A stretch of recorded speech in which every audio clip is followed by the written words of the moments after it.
This is East Carolina Offensive Coordinator Donnie Kirkpatrick. We are talking one of my favorite things, Pirate football, on the Sports Objective.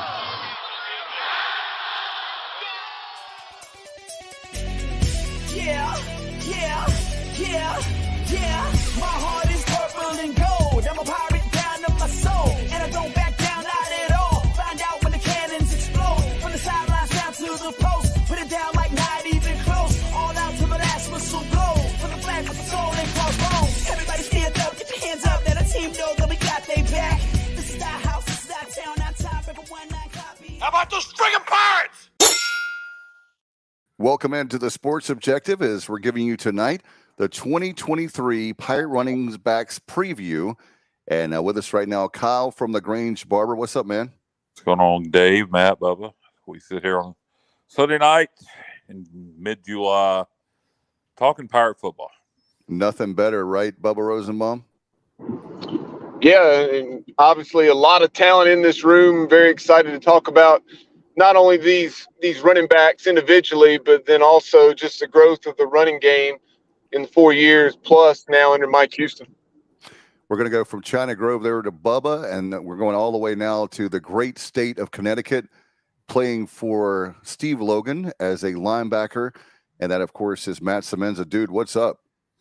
What's up, guys? 6 more Saturdays until the start of college football. So, as a personal rule, I try not to think about college football too much until August rolls around because you don't want to wish away your summer. But I'm starting to feel the itch a little bit and excited to preview the running backs because I think we have a pretty good stable of backs this year. Now, when you say 6 more Saturdays, are you talking until Pirate game week or week 0?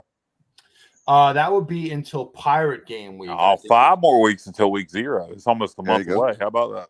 Wow, it's hard to believe. Unbelievable, man. Unbelievable. It's coming fast. Yes, it is. By the way, we'll be talking running backs tonight as we're talking about previewing that room. And you can call in just a little bit, 252-290-0375. You can, we'll take calls in just a little bit.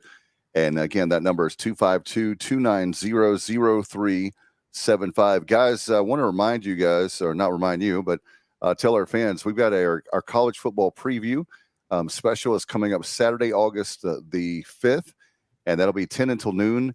And that'll be coming up live from Porky's Backyard Barbecue in Williamston. Looking forward to it. It's going to be a lot of fun. And Matt, when you were talking about, that's what made me think about it. You're talking about August when the fall camp is happening. And you're absolutely right, Matt. Right before we talk about the Pirates and the football with the running backs, it's just hard to believe that the summer is pretty much halfway over. But the thing for us that we look forward to is fall camp, right? Oh, no doubt. I mean, every time, you start to get into that, first and second week of August, you can kind of feel the mood kind of changes. You can kind of sense football in the air. And, I think this year in particular, as we've talked about a lot, guys, just so many unknowns on this team, a lot of new faces, some new coaches, some new philosophies. I think it's going to be a pretty interesting fall camp just to watch and see how things develop. So, yeah, right around the corner. And by the way, before I forget, people are going to ask the question, I'm sure, because we have the best fan base that's passionate and they care about the play-by-play voice. That decision should come this week is what we were told. Maybe as early as tomorrow that we'll find out who the next play-by-play voice is for the East Carolina Pirates. So I want to let you know, as soon as we know that, Bubba's on it. He'll have it up there, right, guys? I mean, Bubba's on top of everything. He'll have that up on social media. So as soon as we know, we'll tell you. And Bubba, I know that you and Matt wanted to talk about the running backs as far as the Mike Houston era and maybe some individual stats. Yeah, well, just before we dive into the Marlon Guns, Rahjai Harris, Gerald Green, and some of the guys we have in this room, they're going to play key roles and be the workhorses in 2023. Just wanted to reflect on the growth of the ground game under Mike Houston and staff. Obviously, when he took over in December of 2018, it was pretty bare in the trenches. We had not had much of a ground attack at all. And, it didn't take much introspection and just I was a little diving into things to see why once he looked at the roster. But, year one, definitely threw the ball more than Mike Houston would have wanted to. ran for about 140 yards per game, less than 4 yards per carry. That got better in 2020, significantly better. We ran for 173.8 in those 9 ball games, 4.3 a carry. 2021, 162.4, just over 4 yards a carry. And then last year, little over 170, 25 touchdowns rushing, and then 5.3 yards per carry. Obviously, all those big plays with Keaton Mitchell. So you've seen not only the growth, more talent, more depth on the offensive line, but also more talented running backs. Guys like Keaton Mitchell, Rahjai Harris, Marlon Gunn, and then we'll talk about them in addition to some of the newcomers to that room that are going to be making plays this year. Obviously, you lose a guy like Keaton Mitchell, who over the last 2 seasons ran for over 2,600 yards. I think something like 25 touchdowns. But just losing a guy like Keaton Mitchell, you would think, well, maybe you're in trouble. Not at all. You have a guy like Rahjai Harris. Yes, he's coming back off an ACL injury, but Rahjai, he's run for 1,400 yards in his East Carolina career. He's shown at times that he can produce the big play. I think back to the 80-yard touchdown run he had against Navy in 2020. And then I know 2021 was not necessarily what he wanted. Last year, he's off to a good start, had 5 touchdowns in the first 5 games before getting hurt down in Boca Raton against South Florida. And then so let's start off right there. We'll start off with Rahjai Harris. I think Rahjai, everything that we hear, he's off to his recovery is going very well. And I think that he'll have a good 2023. Maybe not necessarily the most yards on the team, but I think he'll be the short yardage and red zone specialist. What you guys think? I expect a bounce back year from Rahjai after the injury last year. Maybe similar. I don't know if he'll put up the yards, but maybe similar to Dominic Lindsay when he was supposed to be the heir apparent to Chris Johnson in 2008. And I think he had ACL and came back in 2009 and ended up rushing for over 1,000 yards. So I'm hoping Rahjai can do something similar. I wouldn't be surprised if he leads the team in yards. I know you're going Marlon Gunn for that, and you may be right. I hope it's a neck and neck race, and they both are around 1,000 yards. That would probably mean we had a hell of a football season. Yeah, but, I think Rahjai. I'm kind of like you. I think he'll probably lead the team in touchdowns, but maybe not be the primary every down back. Yeah, Matt, I was thinking about that very thing. What, Kyle, you stole my thunder, but that's we agree again. Hey, that's a great thing. Matt, I was thinking about Rahjai and Marlon Gunn being kind of like Marlon Gunn is going to take the role of Keaton Mitchell is what I feel like. And you still have Rahjai that I bet he still gets 700-800 yards, guys. I really do. I hope so. I mean, I'm a big fan of Rahjai. He's a great kid. I mean, he's a great team player. He's working his ass off to get back to top form. And, I certainly won't doubt him because he's a high character kid. But the one thing I'll say is that coming off an ACL injury like that, it's a big challenge, especially, and you look at it historically, the first year back can be very difficult coming off of an ACL surgery. It's usually that second year where you see the person return to form. And just a recent example is Saquon Barkley on the Giants. That first year back after ACL, he was probably playing at around 80% of himself. A lot of that is just being able to trust that the knee is going to hold up in a game situation when you're taking hits and you're cutting, in Rahjai's case on 220 pounds or so, you're making sharp cuts and sometimes you don't trust it. So, I'm certainly not doubting him. I think he can do it, but I think that what you're going to see early in the season, kind of like a managed workload with him, just to kind of like make sure he's on the right path, not force it too much, kind of get him back in game shape. And then I think as the season goes on, I think you'll see his carries increase. But I think his best value to the team is short yardage and goal line situations. I think he really thrives there because he's got quick feet and power. and he's really successful in those short yard situations. Right. When it's like 3rd and 1 or 4th and 1, you're going to put a guy like that can run all over you, right, guys? Yeah, and also, despite being a big back and having a lot of, well, he's not slow, but if I remember right, he's pretty good at catching the ball out the backfield.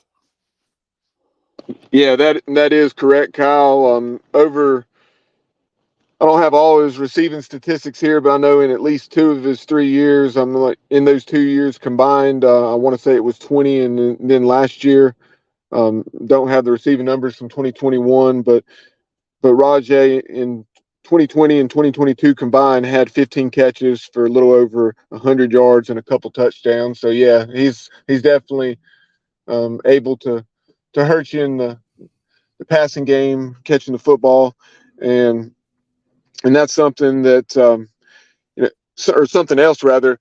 Rahjai Harris, very rarely did you see him and Keaton Mitchell, Marlon Gunn put the ball on the ground. I can only think of 1 or 2 times that Rahjai's fumbled in his career.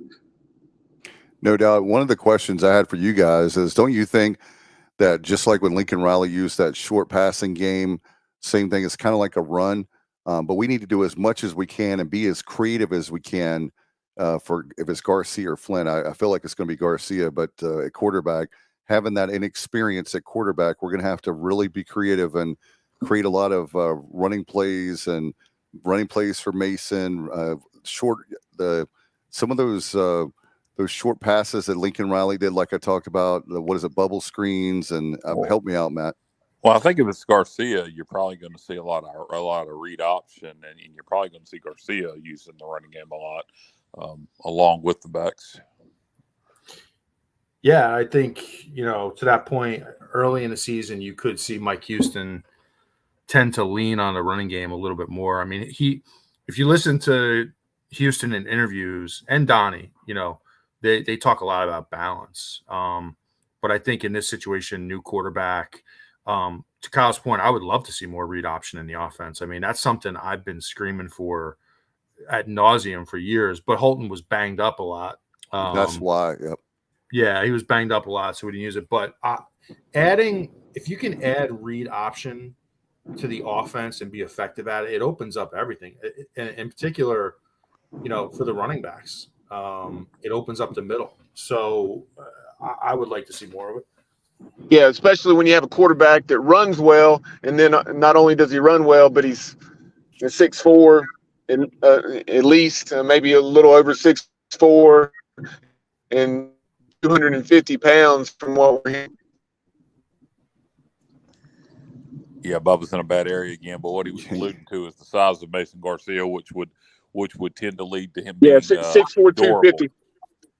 He's the same. He's guys, and isn't he pretty much the same? We were talking about this other night for those just joining us and they missed it, about David Garrard's size. I'm not trying to compare him and say he's as good as David Garrard, but skill wise and size wise, they definitely have the cannon for the arm, and certainly they can beat you with their legs too. Definitely. Yeah, Mason Garcia is significantly taller than David. I mean, he's probably 2.5, 3 inches taller. David Garrard, sometimes you would see him listed at 6'2", or maybe even 6'3", but he was not. Okay. So I remember 6'3". Okay. But David Garrard. Go ahead, Matt. Oh, sorry, a little lag there. Even though he's 6'4", 250, whatever it is, I don't want him taking too many shots. I remember he came into a game, I don't know if it was last year, maybe 2 years ago, and he ran read option. Or it might have been like a power. Wasn't like a goal line thing, like a red zone thing, guys? He took a pretty nasty headshot. If you guys recall, I think Bubba's about to chime in on that. I want to say it was a home game. It was either Temple or Tulane. Yeah, so I guess my point is, as a quarterback, I'm not saying not to run the read out. I want to see the read option. I want to see it a lot, but he needs to be smart. He needs to be smart about avoiding big hits and then getting out of bounds when you have to, and then sliding when you have to. There were times where Holton was just, he would want to just train somebody. And it's always not the best way, especially early in the season. If you're going to last, you need to be very smart.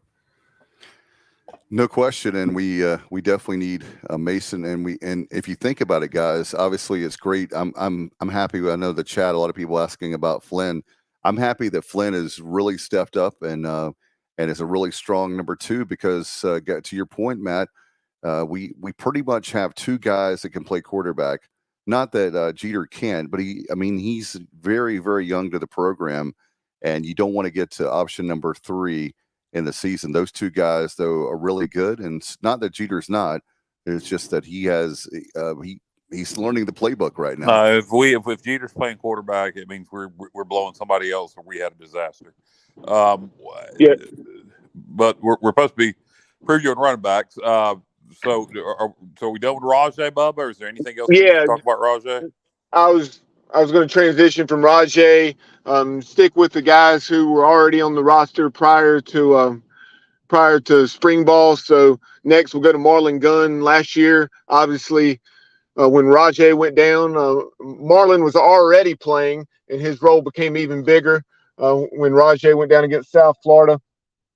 So Marlon Gunn, extremely highly touted coming out of high school down in Baton Rouge, Louisiana. And last year averaged a little over 5 yards per carry, 67 rushes, 344 yards. Kind of just one of those things with all the big plays Keaton Mitchell was making, and then the plays we're making in the passing game. Marlon never reached the end zone, which was kind of surprising in the receiving or rushing game. But Marlon also had 14 receptions for 77 yards. So he definitely showed you what he could do.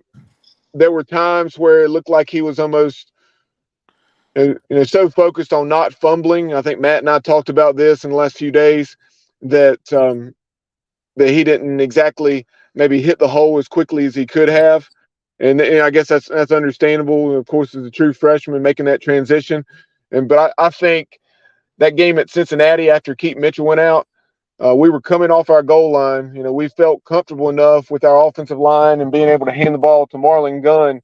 We nearly saw Marlon Gunn take it about 90 or 95 yards. They had a shoestring tackle, ended up going for about a 25 or 30-yard gain.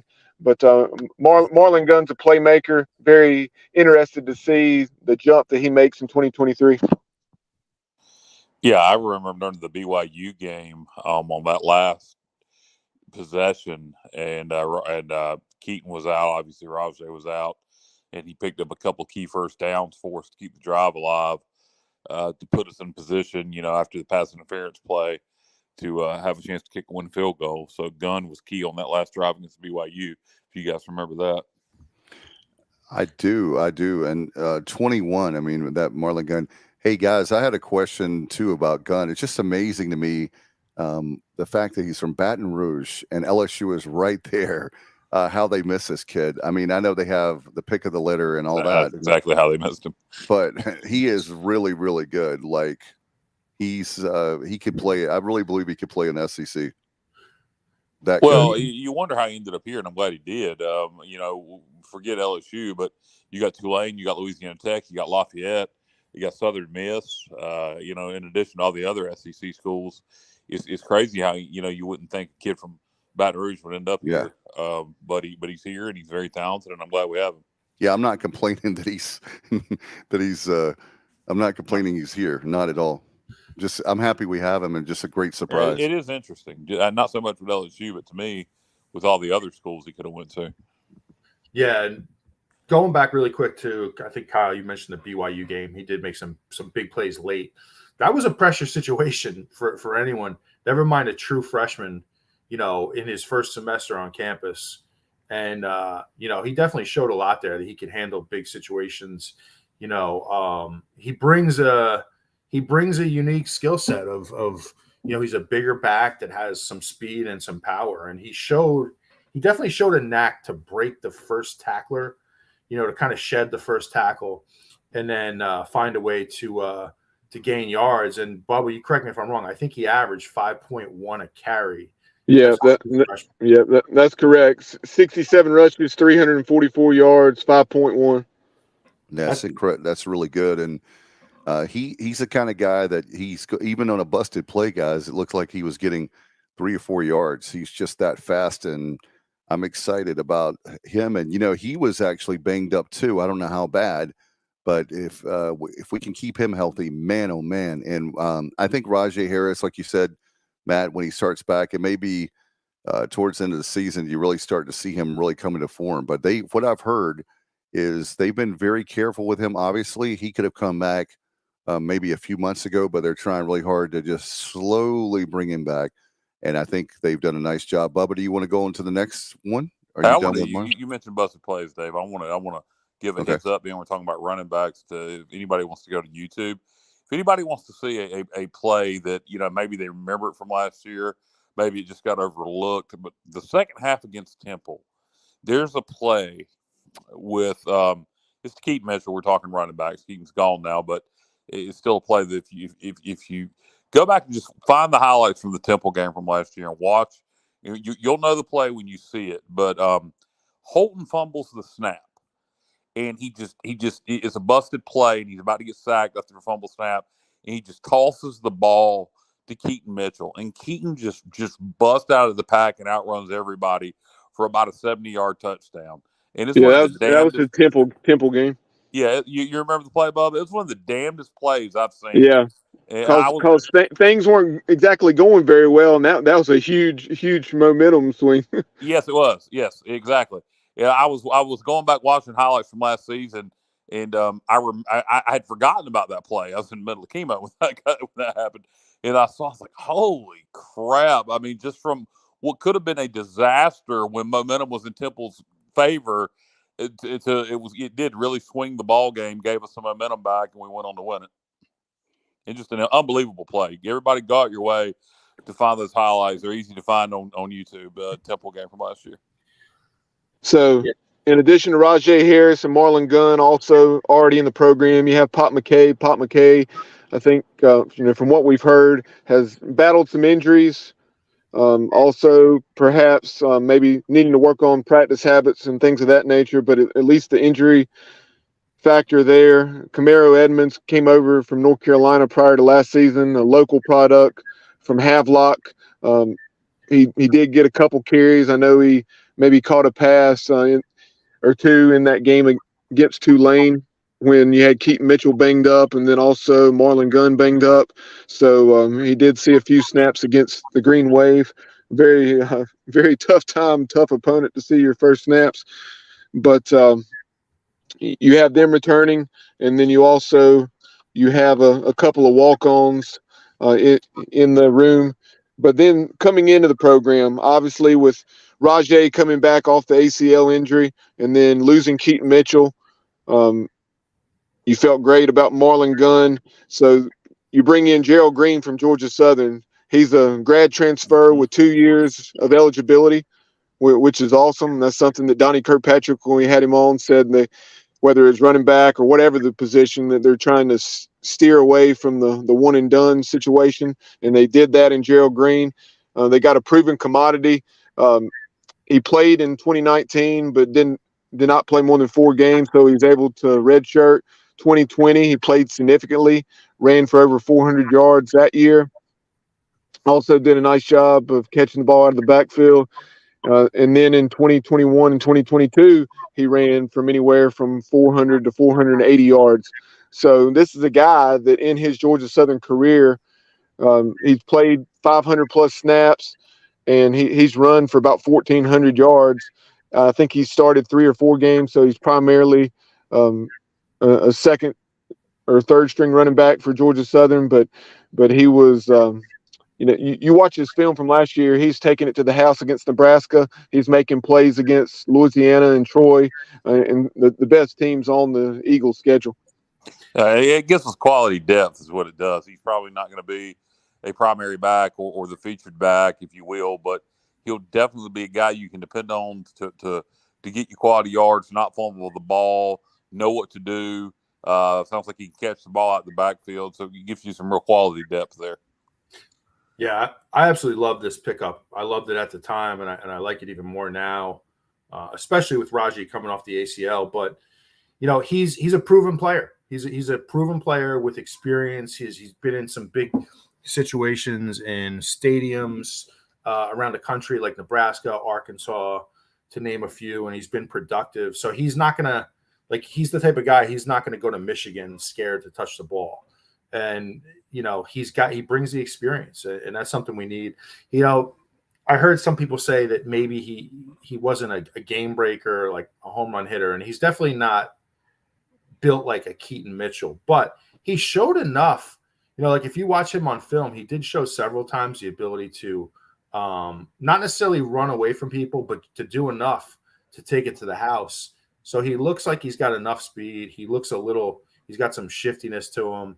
I think he's going to play a big role this year. I'm not sure where he'll fall in the pecking order, but if one person goes down with injury, he's a guy that could wind up rushing for 800, 900 yards this year. Yeah, I need to watch some film on him. A guy that if you say doesn't have explosive speed, but can still take the ball to the house, that leads me to believe he has the ability to cut on a dime. Matt Bubba, is that right? He runs very well. I mean, obviously Keaton Mitchell is the tip of the iceberg. I mean, when it comes to playmaking ability. So, I mean, Gerald Green, I think when you watch his film, Kyle, you'll be ecstatic about the possibilities. I mean, like I said, I know Nebraska hasn't been good, but seeing the plays he made in that environment there in Lincoln in front of 80,000+ people, and then what he was doing against the better teams on Georgia Southern schedule, whether it was Louisiana or Troy. I'm trying to remember who else it was that I think against Arkansas.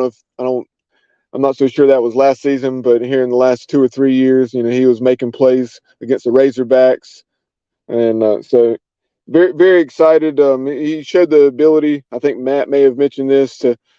He can make the first guy miss, because I think this was filmed from back in either 2019 or 2020 when he was seeing reserve action, and the commentators like, "Hey, there you go, Gerald Green, the youngster, is showing that he can make the first guy miss." And yeah, he's no Keaton Mitchell in terms of his speed, but not many are. And Gerald Green certainly runs very, very well and can take it to the house. Yeah, I was wondering about his cutting ability. That's I'd have to watch the film for that. One of my favorite backs in East Carolina history was Vontavious Cooper, and that was because he could cut so effortlessly and change direction. He didn't have breakaway speed, but when you can make a guy miss by barely moving an inch, it makes up for any speed you like.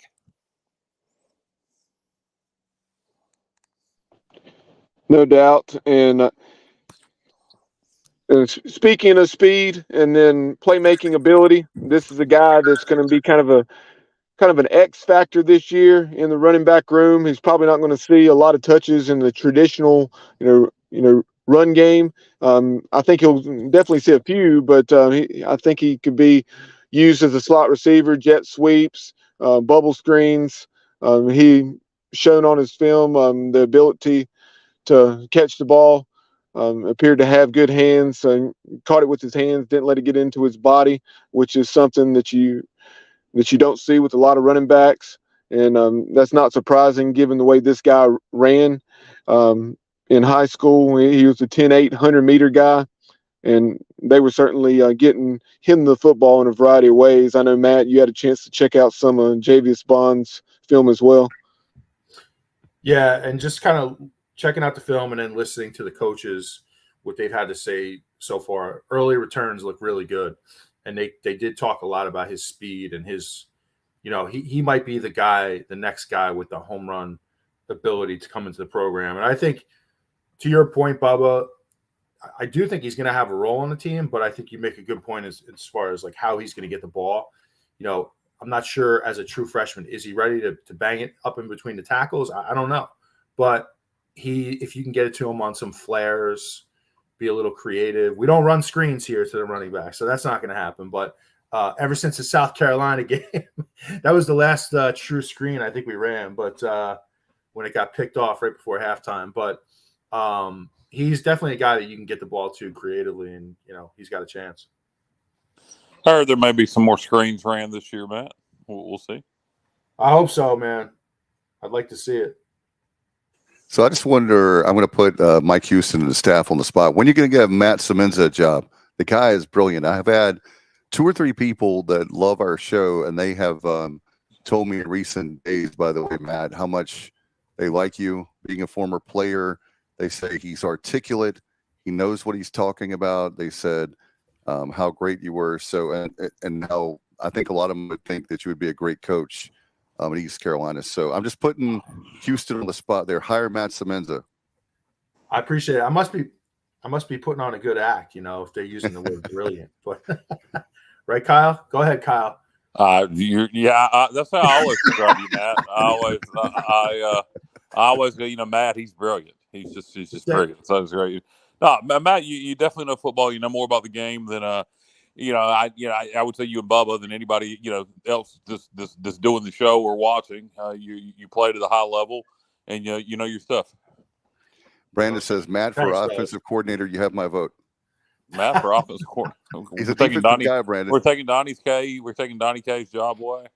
All right. Yeah, let's get in trouble. That's what we do with the administration. So we're not advocating for that, Brandon. I actually like Donnie K. I think what people don't, and Matt, speaking of Donnie K, I know that there's times when you've been tough on him, but I think when you look at when you're a great coach, you look at the players you have and the skill sets they have, and then you find a game plan to match it. Any coach is an idiot if they're just like stubborn and they try to run their scheme or they try to run their game plan knowing there's no way we can win doing it. Well, at this point, Dave, I mean, they should be getting the players they want in, so they should be able to run what they want to run. If not, then they haven't done a very good job recruiting. These are all their players at this point. Yeah. And just really quick, just to touch on that, like I definitely, like at times, I think I had some frustrations with the offense last year. Looking back to the Navy game, I felt like we kind of played into their hands a little bit. But, one thing about this show, we try to be fair. And, like if a coach has a bad performance, just like a player does, we have, mentioned that, we talked about it. But we always, if a coach has a great performance, like I'll be the first guy. And I think Donnie had some big time performances last year. So, the one thing I'll say is we always try to be fair, and like, we don't sugarcoat things on this show, which I think is one of the best things about it. Yeah. Kyle certainly doesn't. Kyle doesn't sugarcoat anything. Right? What are you talking? He holds back a lot, Matt. He holds back a lot. There are times I hold back more than what you guys think. You gotta remember versus things I say off there versus things I say on there. As a note before the show tonight. But yep. I do agree that Donnie, I think sometimes takes some unfair criticism, and at times he deserves the criticism. You look back at that Navy game. That game should have been put away way before it was. I think part of it was game plan. But then you look late. Unfortunately, it never was put away. You should. Yeah, no, but yeah, correct. Yep. I'm just picking with you. But then you look late. We had a chance to go down and kick a winning field goal, and Holton had the first down picked up. All he had to do is to run the ball. He would have picked up 10, 15 yards. Instead, he tries to throw it for some reason and throws a pick, and we go to overtime. We lose. So, I mean, you can't put that on Donnie. You put it on Donnie that we were in that situation, but not for that was, really after that play, Holton, I don't really remember Holton making a terrible decision the rest of the year. Well, the last 7 games, he did not throw a pick. Exactly. That's right. And look at the record after that. Exactly. So, so we'll see. This is going to be an interesting year for the offense. There's a lot of new pieces out there. So I'm quite sure if the offense doesn't perform, the Donnie haters are going to be louder than ever. But if the offense does perform, are people going to praise Donnie like they should? Because we have got a very young offense. Yeah, and bringing in and we have the quarterback whisperer, right? I mean, so we have a quarterback guy, guru, coming in. That's going to help us out too, I feel like, on the offensive side of the ball.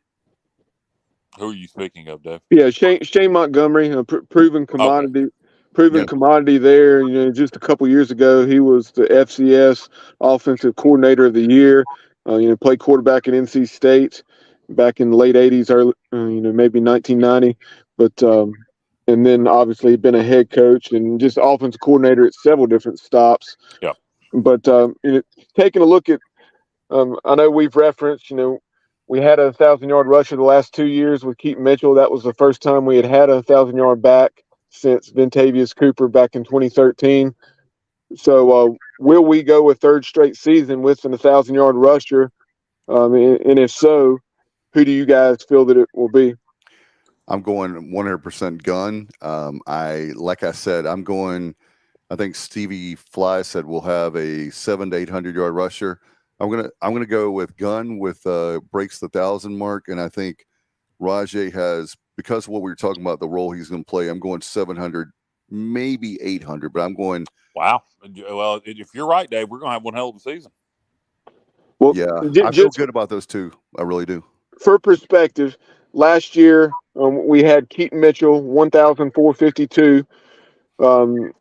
Then you had Rahjai Harris, who only played in 5 games, 238 yards, 3.6 yards per carry, 5 touchdowns though. And then you had Marlon Gunn that we've discussed, 344 yards. So you had a little over 2,000 yards between those 3 backs in 2022. So do you guys think that we'll rush for around that total again between 2 and 2,100? I think we will, but I think the reason we will, I'm gonna say Gunn is going to be our leading rusher, and he'll have either just that or just shy of 1,000. Or Rahjai will probably be around 600 yards. I think the difference is going to be the rushing yards from Garcia. I think that's why we'll end up with 2,000 to 2,200 to over 2,000 yards rushing, because I think you got to add in Garcia's rushing totals along with the backs. I hadn't thought about that at all. Wow. Last year, Holton finished just shy. I want to say it was 190. So I do Garcia think will have significantly more rushing yards. I think Mason Garcia will probably have 300 to 400. Yep. And then I agree with you guys, or at least Dave so far. I think Marlon Gunn will be our leading rusher. I think he'll probably have 900 to a little over 1,000. And then you could have a Gerald Green with 500 or 600, and then Rahjai Harris about 400 to 500. If you know about Mike Houston too, and now that we're talking about the 5th season, the fact that his running game, I think the offense, Matt and guys, I wanted to ask you a question. I know we're talking about running back, but I wanted to ask you guys about the offensive line. I know that's going to be a question that people ask. How good will the offensive line be? Because that's going to affect our running game, depending on how those guys, how they stack up. How do they play? Well, I think that's the $1 million question. I think there's obviously like a lot of unknowns on that offensive line. I think it's the type of thing where there's still positions up for grabs going into fall camp. I think last year you felt a little more stability from that group, but like you look at right tackle, there's a big fight going on for that position. You look at center, I think there's a fight for that position. Even the interior spots. I mean, we lost Strother kind of unexpectedly to the ridiculous NIL. Avery Jones. So there's a lot of unknowns. To me, and I've said this, I think when you look at this team, that group is going to kind of dictate how far we go as a team. Are we going to be a competitive team in the conference, or are we going to be contending for a conference championship? I think at the end of the season, look no further than the O-line. No doubt. And we'll have, by the way, our O-line preview coming up between now and the start of the season. We'll go in depth. What I do like about the O-line is we got a lot of experience there, even though they're guys maybe that hadn't played here. You got guys that have played a lot of football other places, South Florida, Akron, West Virginia, et cetera. So there's some experience. There's a lot of starting experience. They just got to come together. I think the pieces are there. I actually think we may be in better – because all things considered, considering what we graduated and then what we lost to the portal, right? I think we're in better shape on the O-line than people realize. I agree 100% on that. And again, we'll have our O-line preview. We'll do different rooms here the next 4 or 5 weeks, as we were talking about earlier in the show. And guys, are you ready to take some calls? Sure. Absolutely. One quick thing I just wanted to mention about Bond, because we were Okay. talking just to go back to it really quick. You look at his size; he's a bigger back. He's right now he's 5'11", about 185, but he's going to put on 15 pounds. He's going to be built, and then you look at Marlon Gunn, 5'11", about 202, 205 pounds. He's going to be similar to him in terms of size. Gerald Henderson, 5'9", but he's 195. So he's one of those dudes. Gerald Green. I'm sorry, Gerald Green. I'm going to the NBA. Yep. But that's a stocky dude right there. 5'9", 195 pounds. Pop McKay, Rahjai. We have some good sized backs. Yes, we do. There's a lot to be encouraged about there. No doubt. If you want to talk about the running backs tonight, you can do so. 252-290-0375. Yeah, we need to get that number up on the screen there. Yep. If we can do that possibly. 252-290-0375, and we'll put you on the air. We're talking running backs tonight. Our buddy Stevie Fly, I know, is up there. Robert, Brandon, Chuck. Then you can give us a call again, 252-290-0375. We want to know about your thoughts about the running backs, and we can also talk about your thoughts about how many guys will have more than one $1,000-yard rusher, or will we have not? Maybe we won't have one. We'll find out. But give us a call right now about the ECU running backs at 252-290-0375. If you want to talk about anything else pirate related, just feel free to. If it's a question you have, maybe we can answer it for you. Right. Give us a call. The number there on the screen, 252-290-0375. And we'll be happy to talk to you live here on the air. If you're listening to this in podcast form, we are live on Sunday night, July 16th. So if you're listening to this later, do not try to call in. I'll take your call, but it won't be on the air. So again, 252-290-0375 is the number. We had a question from Robert earlier, and we'd answered it, but people were asking about, if you're just joining us, about the play-by-play situation. We should know the answer this week, and maybe as early as tomorrow. And as I said, our good old friend Bubba Rosenbaum, as soon as we know something, he will put it up there. In fact, Robert said, let's beat a dead horse. Campbell or Duke announcer, have they made a decision yet for the voice replacement? It may not be neither. We hope it's one of those two guys. That's Chris Haymeyer, Chris Edwards. Everybody on the show, I think, will openly say we hope it's one of those two guys. But it could be somebody else. We'll know this week. Yes, we will. Several guys involved in the process that have SEC ties. One of which was our former baseball announcer back during the Billy Godwin era, in Darren Hedrick. So definitely. Go ahead, Dave. And I was going to just add to that, Bubba. Sorry, it's a little bit of lag for me. We also have an Alabama tie, an Alabama announcer, so we'll see about that. And also a Kentucky. We have a Kentucky announcer, right? He was just mentioning him there. But then also Florida is probably the one you were thinking of. Yeah, I'm sorry. I meant to say Florida. Yeah, so it's Alabama, Florida, Kentucky, Duke, or Campbell. Those are your 5 choices. So we'll see how it plays out. Oh, sorry, Dave. Go ahead. What was that, Matt? I was going to say, we talked about this last week, but whoever it is, man, love East Carolina. Don't look at this as a stepping stone job, because the fans will see right through it. Exactly. It's tough to replace a legend, man. I mean, whoever's taking this job is replacing a legend. But I just hope that it's somebody who loves East Carolina, who truly wants to be here. This is not a 2-3 year gig to move to the SEC, and bring some passion to it. That's all I think the fan base would be very happy if we got that type of guy. Yeah. The thing is, in my opinion, maybe I'm wrong. If we hire the wrong guy, if it's just a guy, if it's a guy who has a good voice, who's just doing this as a job and does a good job, I think we're gonna. I wouldn't be surprised if the fan base just pisses all over him. I mean, Yeah. it needs to be somebody that the fan base believes is genuine, believes that they believe in East Carolina. It's a delicate situation. It's not. Jeff didn't retire; he passed away. So Right. to me, the baton needs to be, in my opinion, like Matt alluded to, the baton needs to be passed to somebody who genuinely doesn't just want the job because it's a chance to be the voice of a D1 football program, but wants the job because it's East Carolina. Yeah, and I would add one more thing, Matt. When you were talking about passion, and Kyle, I know you're a very passionate person. If this guy plays it straight, meaning that it's just a announcer piece of it, if you don't show any kind of emotion when we score a big touchdown, you're not going to last long at East Carolina. I don't care how your contract. I don't think we'll have to. I would hope. I know. I've heard Chris Edwards. I've heard Chris Haymeyer. I've heard Darren Hendrick. I know all three of those guys.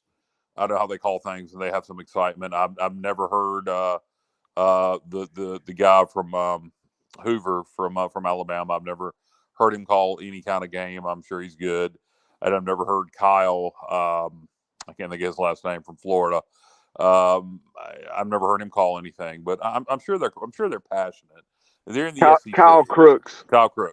They're in the SEC, so I'm sure they're passionate. I'm sure they understand, and they've heard those SEC announcers. I'm sure they understand how to call a football game and a basketball game. It's just, I want that genuineness.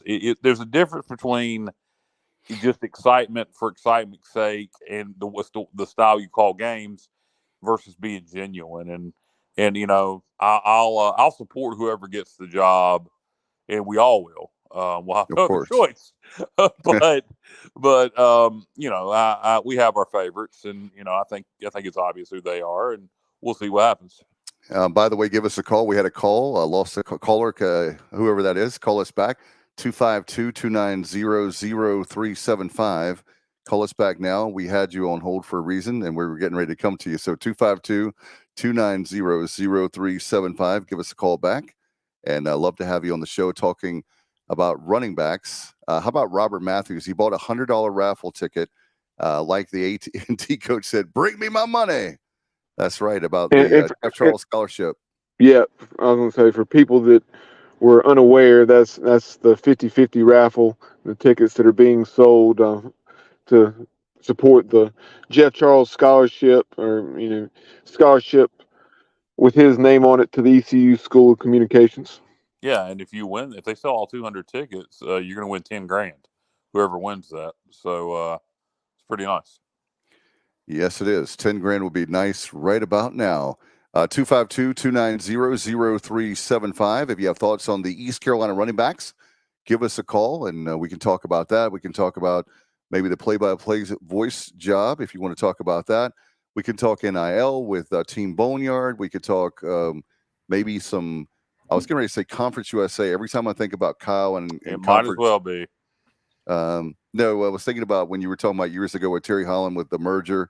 Right. But my idea is having AAC and Mountain West merge. We heard some more stuff on that today. So give us a call, whatever you want to talk about. 252-290-0375 is our number. And again, we're talking East Carolina running backs, ECU, whatever you'd like to talk about tonight. Give us a call back. So just to jump in really quick, and sorry, guys, I keep going back to the running game here. I just have a lot of thoughts about it. It's gonna. I mean, you look at what Keaton Mitchell did last year, averaged over 7 yards a carry, guys. I mean, that is unbelievable. And I think what's going to happen with this, in particular with this room, is you're not going to get. I don't think you're going to get that type of production. You only get that type of production maybe once every decade. That's just an incredible year. But somebody's going to have to take the job. Somebody's going to have to win it. And you might go into the first two games mixing up carries, trying to give people looks, trying to see who's going to step up and take it. Somebody will take it. My money's on Marlon Gunn. I think just like you guys mentioned, but it will play itself out. But I think it's going to be more of a committee this year, and I don't think that's a bad thing because you keep guys fresh, and it's a long year. But I think you'll see more of a committee by approach, but ultimately Marlon Gunn will take it. Especially the Michigan game, right, guys? You're trying really hard to not get a whole bunch of obviously injuries. That's one of my concerns for that game. Yeah, well, I mean, all games, but yeah, the Michigan game, I'm with you. You're that's a good litmus test. If you can break some tackles against Michigan, chances are you can break some tackles against, Rice. So, yeah, I'm with you. Play multiple backs against Michigan. Don't get anybody hurt, and then let's get to the meat of our schedule against Marshall, App, etc. All right, sounds good to me. Again, give us a call. Give us a call, 252-290-0375. Yeah, Stevie, we hadn't put you on the air yet, so call us back, Stevie. I thought that might be you. Give us a call, 252-290-0375 is our number, and we'll call you. We'll put you on the air here. Yeah, we don't have a call screener, Stevie. So when it picks up, you're just going to hear us in the background until we put you on the air. Yep. Unfortunately, we don't have a Shirley Rose. Where's Shirley? So when it gets picked up, you're just going to hear the show until we put you on the air. So just we need to make that clear, probably for future reference. Again, call us back, 252-290-0375. What are your thoughts on the running backs room or maybe the season? I think the Pirates are going bowling. What do you think? Obviously, we could talk a lot of different things. It's the middle of July, like Kyle said, so a lot of great things happening in the off-season. Guys getting ready. Fall camp is just in the matter of just a few weeks. Hard to believe. And we'll be ready to rock and roll. Media Day will be around the corner. And I haven't heard, Bubba and I were talking about this off air last week. We haven't heard about the AAC Media Days when that is coming up. But I'm sure that's in the matter of. It's in Dallas this year. Yep. I believe I did hear. You did? Yeah, I mean it's announced. It's out there. When you guys want to look it up, I believe it's the first week in August. Okay. But if somebody wants to check that, it's out there. I mean, it's been announced. All right, I haven't seen anything on it, but that doesn't mean that. No, I promise you, it's been announced. We're mid-July. No, I know. Usually it's in August, but I didn't know the. Let's see, July 24th and 25th. It looks like, and coming up in Dallas, right. Yeah, instead of Connecticut. Yeah. Yep. So there you go. That's July 24th, 25th. That's next week. All right. Wow. All right, and if you have a call, then give us if you have any questions, comments, and then call us tonight. And that number is, again, 252-290-0375. And this has got to be Stevie Fly. I'm going to guess it's Stevie. What's up, brother? What's up, guys? Kyle, you there to translate? Yeah, I'm here, man. I got you. I will translate you for Matt and for anybody else out there in the listening land that has trouble understanding Stevie. I will translate. Love Stevie. I got you. Man. I just want to make sure you're on the lyric. Yeah, I appreciate you letting me know you didn't have a screener yet. Stevie, you broke up on us. I can hear Stevie. Yeah. Okay. Yeah, Dave. None of the rest of us can hear Stevie now.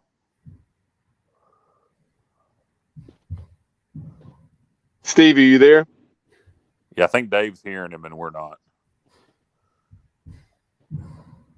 Dave, you're muted. You got yourself muted. If you mute yourself, we can't hear Stevie. Oh, I can hear him. Yeah. Well, that's what. Okay, can y'all hear me now? Yeah, Dave muted himself. Okay, I would just make sure like that. What that wireless commercial? Can you hear me now? Yeah, we got you. Now, Stevie, I know you were chiming in the comments as far as the running back situation. You definitely think we'll have at least probably about an 800-yard rusher, if not a third straight season with a 1,000-yard rusher. So, do you agree with us? You think Marlon Gunn will be that top rusher? Yeah, definitely. I think you're looking at about a 900 to maybe 1,000. I hope he gets 1,000 yards. If he gets 1,000 yards, that means we're going to have a really good season. Maybe about 6 or 7 from the other. And then, like you said, Garcia with about 400. But my question for you guys is, what kind of chance do you think Keaton's got of making the Baltimore Ravens this year? I think it's a good chance. I mean, with his dad's history, he's a hell of a football player. That kind of speed, you're going to find a spot for him on your roster, even if it's just special teams. That's what I was wondering too, Stevie, is special teams with, man, he is lightning fast, 4.3 speed. You got to put him on and his track record in high school and obviously in college. Is I think he's got a good chance. I really do. Yeah, but as a Steeler fan, he could have been anybody but the Ravens. But yeah, I did listen to I was listening to a Seahawks podcast earlier in the week saying Holton, the guys on there. Now this is nobody with the team, but the guys on there thought it was a good chance. Holton made the team because of the new quarterback rule, and they were praising him. What's the new quarterback rule? Help me out. You can have another quarterback, emergency quarterback on the roster instead of having your usual amount. I guess because some of the teams got down to their last two last year so now you can dress out or have another quarterback on your roster now. I didn't know that. Wow, that's cool. Yeah. Hey, Stevie, this is Matt. I wanted you to know I can understand what you're saying. I can. So Kyle, you can. Yeah, Kyle doesn't need to translate. You're good, man. Hopefully you can understand. That makes me feel. That makes me feel great right there. If Matt understands me, then I know everybody can understand me now with this southern accent. Yeah, Kyle can't understand guys. I'll tell you though, Stevie, just to go back to. Yeah, I'll thank you, Stevie, for the call. Appreciate you, bro. Go ahead, go. Now, Matt, what would you say? As far as Keaton making, the Ravens, I think he's got a great chance. I'm still shocked he didn't get drafted. I don't understand. I am too. There's a lot of scouts out there that get paid a lot of money. There's a lot of GMs out there that do, that's what they do. They look at personnel. To have a running back that productive in college, he did it consistently. It wasn't like a flash in the pan where he did it a few times. I mean, he did it week in, week out. The only game he didn't do it, Tulane, he was really banged up that day. Yep.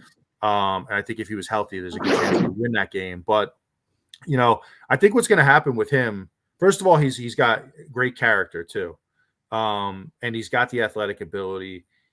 Get him in a preseason game, get him a lot of touches, let him flash the home run hitter speed, and I think he'll turn heads quick. And I think in terms of Holton, Holton's going to blow people away with his his ability to be like a great teammate, his football acumen. I wouldn't be shocked at all if he wound up making the team and just impresses everybody out there. And I don't say that about everybody, but those two guys I feel like have a really good chance because they have great athletic ability, but also high character. And they're going to put in the work.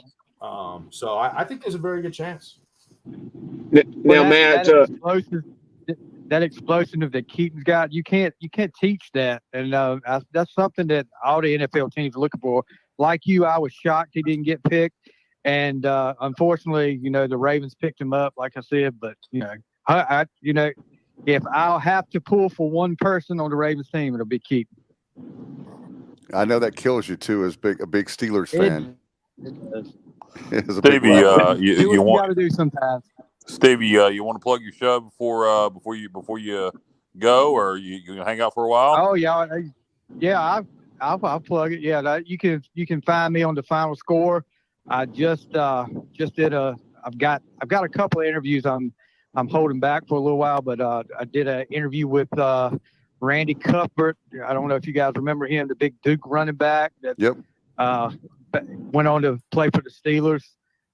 Then Mike Bass, who a lot of you may not remember, Mike Bass from the 1972 Washington Redskins Super Bowl team, the guy that took the Gary Yepremian interception back for a touchdown for the Redskins. We did a great interview with him. And also we got On the Fly with all the music entertainment, wrestling. Pop culture. Pop culture. That's what we get. That's the best word for it, I guess, Kyle. Thank you, Kyle. No problem. Translation and full effect. We do all that. We've had Kyle on a few times, hoping to get all you guys on there sometime with the between the Final Score and On the Fly. And But yeah, you can find me anywhere on social media. Find me on Apple Music, YouTube. I got a YouTube channel, so check us out. It's great, and look for a big announcement here in the next few weeks with Stevie too, right, Stevie? Yeah, I'm just waiting, waiting, buddy. All right, it'll be in the next week or two, promise. And join us, by the way, Stevie. We've got a big show coming up August the 5th. Love to have you chime in any way you can. It's our college football preview live from Porky's Backyard Barbecue in Williamston, and love to have you for that college football preview. Yeah, definitely. I would definitely be listening. Check it out. All right, man. All right, you guys have a good night. Thank you, Matt. You made my night by being able to understand me. Maybe Kyle can. One day, Kyle will be. I don't have to pay Kyle anymore. Yeah, man. Good job. Yeah. Good job, Stevie. Thanks, man. Okay. See you later, Stevie. Y'all have a good night. All right, too. Bye-bye. If you have something you want to talk about tonight, 252-290-0375. Great to hear from our good friend Stevie Fly, and love his take on music. And obviously he's a big, like Bubba, he's a huge wrestling fan. So I'm kidding, Bubba. We love you, man. Yeah. But he's a big definitely. Stevie's about as big a wrestling fan as I am, but knows what Stevie brought up as far as Holton Ahlers. Now, obviously, this is really putting the cart before the horse, so to speak. But if he makes it onto the roster this year and the next couple years, I could really see Holton, if he gets those 2 or 3 years under his belt and gets an opportunity or two in games and proves himself, that I could see him being a guy like a Shane Matthews, who obviously is someone that I know you guys are familiar with, 2-time SEC quarterback or SEC Player of the Year as a quarterback at Florida in the early 90s.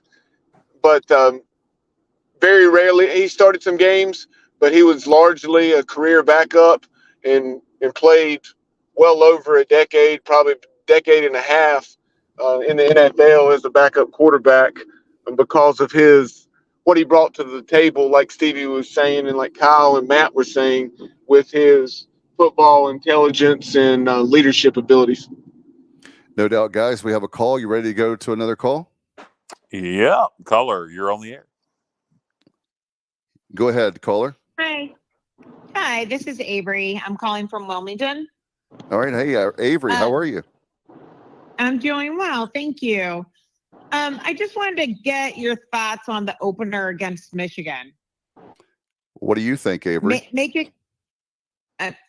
it competitive. I'm going to hang up and listen to you guys. Okay. Thank you so much, Avery. Thanks. All right. Bye-bye. My thoughts, tough contest. You go up to Michigan, Ann Arbor.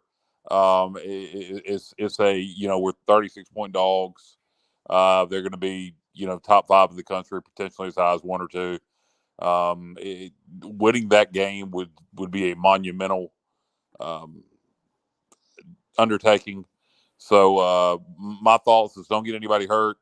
Hopefully we play good defense, run the ball well, keep it competitive.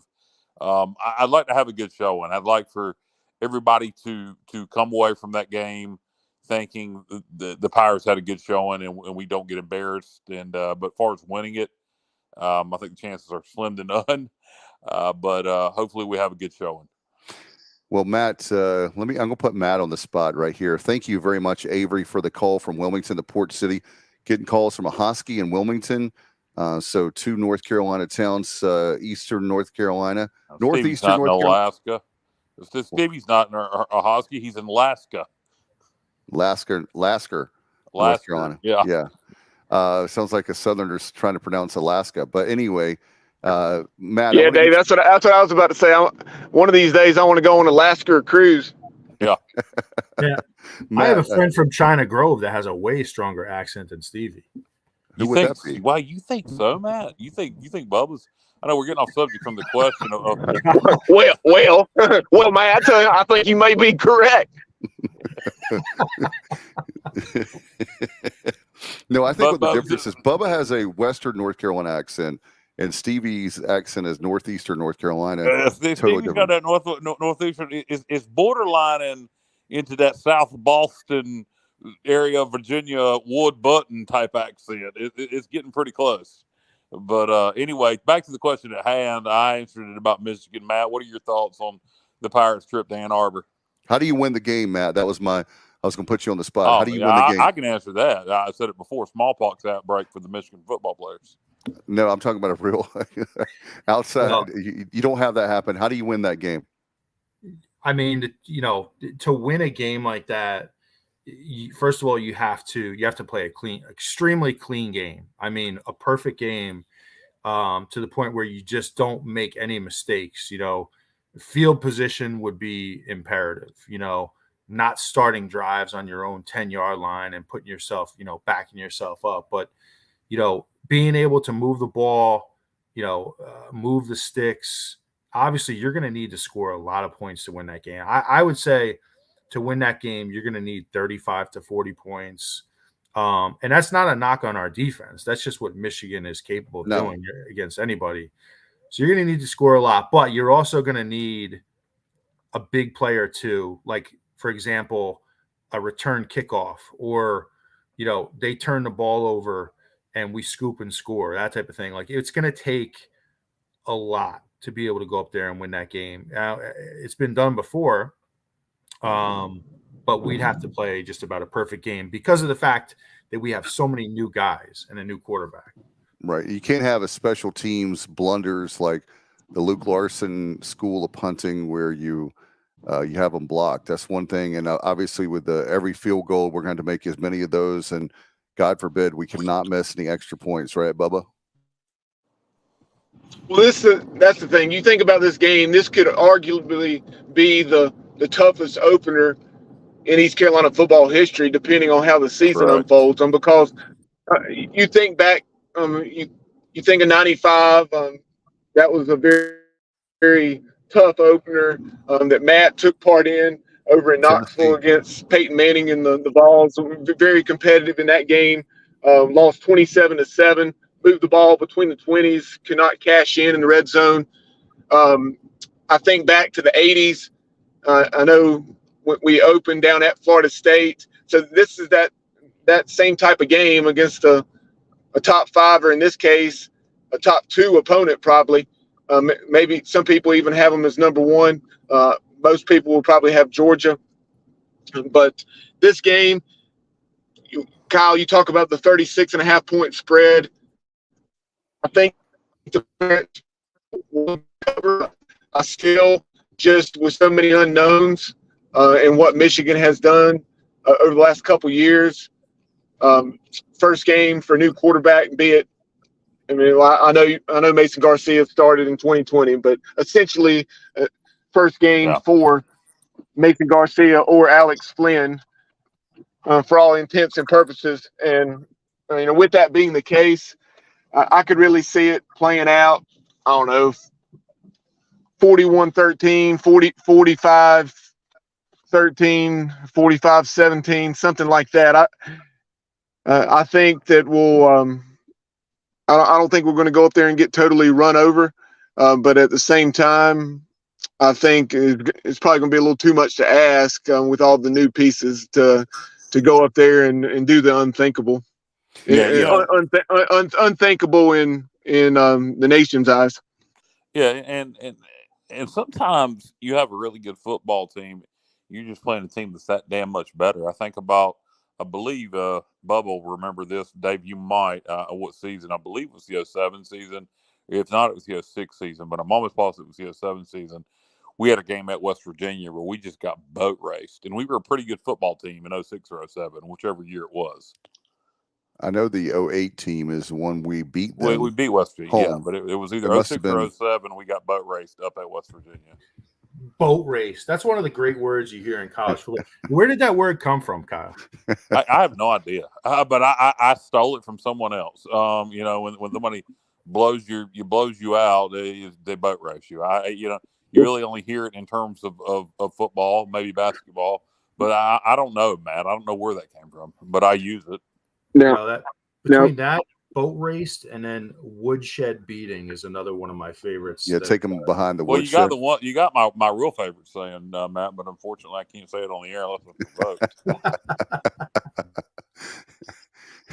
revoked.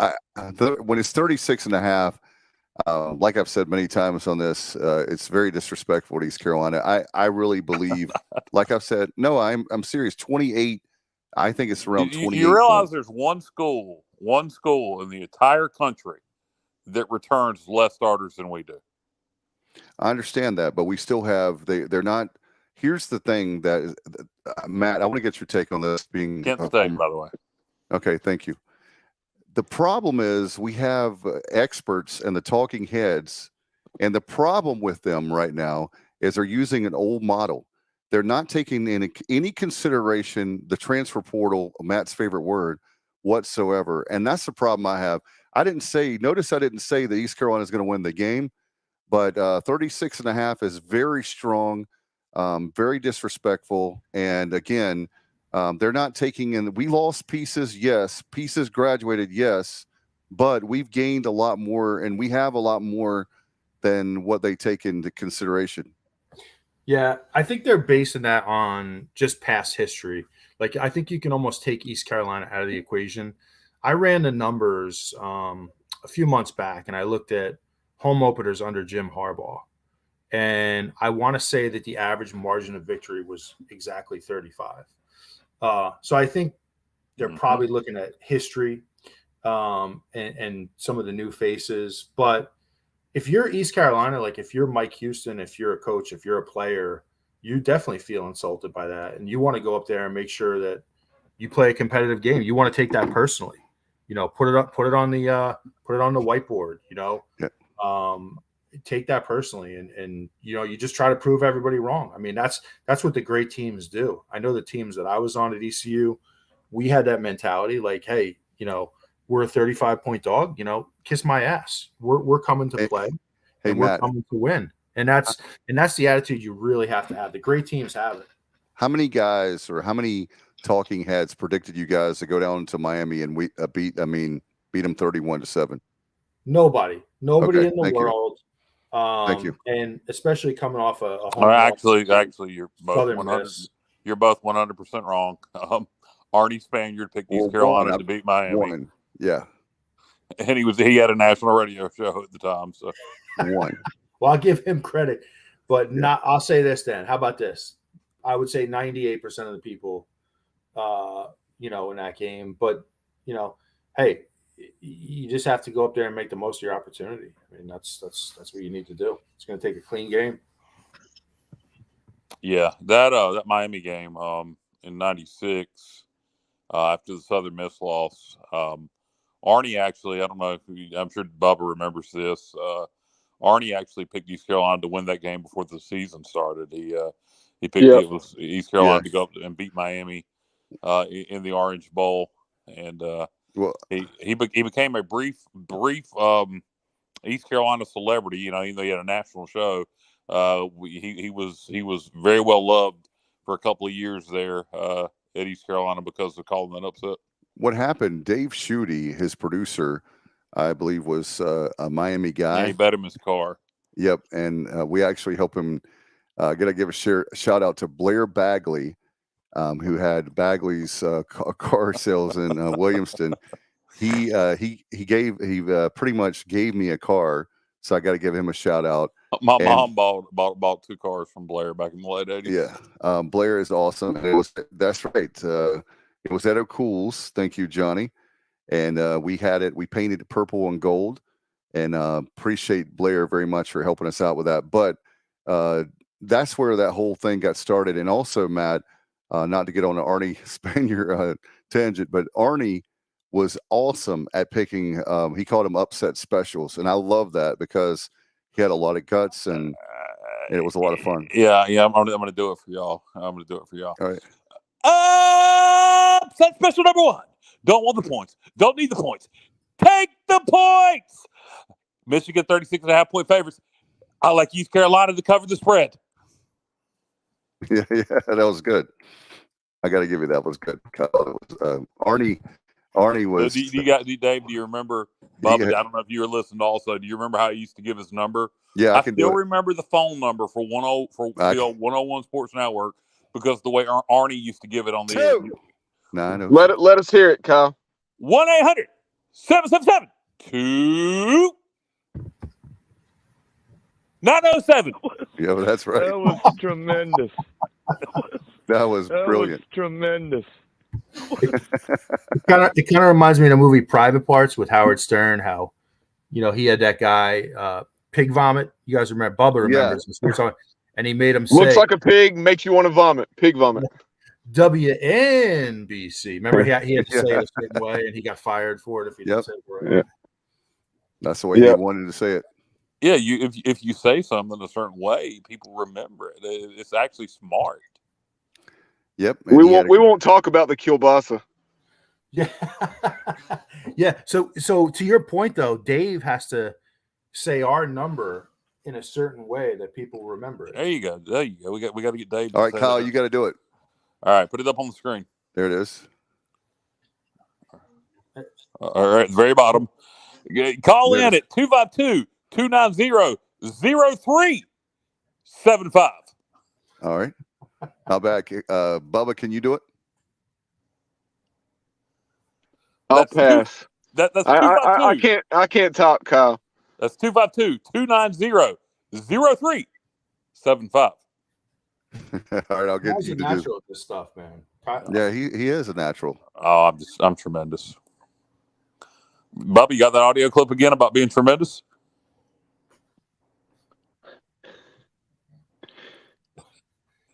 Hey guys, I'm producing for my phone tonight, so okay. Damn it! Bear with me. We're supposed to have that queued up. That was tremendous. There you go. That will always be a classic. Oh my, Johnny Gardner, what's up? Since he won't give us a call, he's chiming in the comments. But since he won't give us a call, we'll put him on the air. Put him on the show. His voice that way. There you go. I imagine a lot of people are quite confused what the hell's going on when they hear that voice. Like, who is that? Well, that is the voice of listener and pirate Johnny Gardner. That Bubba the one, the only, the OG. Bubba he just records people saying stuff and then pulls it out whenever he wants to. 10 years later. No, these are things that Johnny has sent me in our text conversations, and they were so good that I was like, I got to save that for the show. Okay, all right, good deal. You can call us at 252. Lost for words. What the? Hey, how about? I have a question for you guys. All right. It might be a little too early.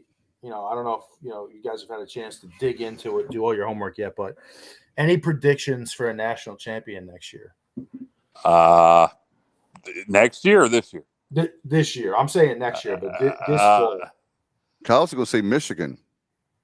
I hope it is. I hope it is Michigan. If they beat us, that'll look good. I don't know. Typical Georgia, Michigan.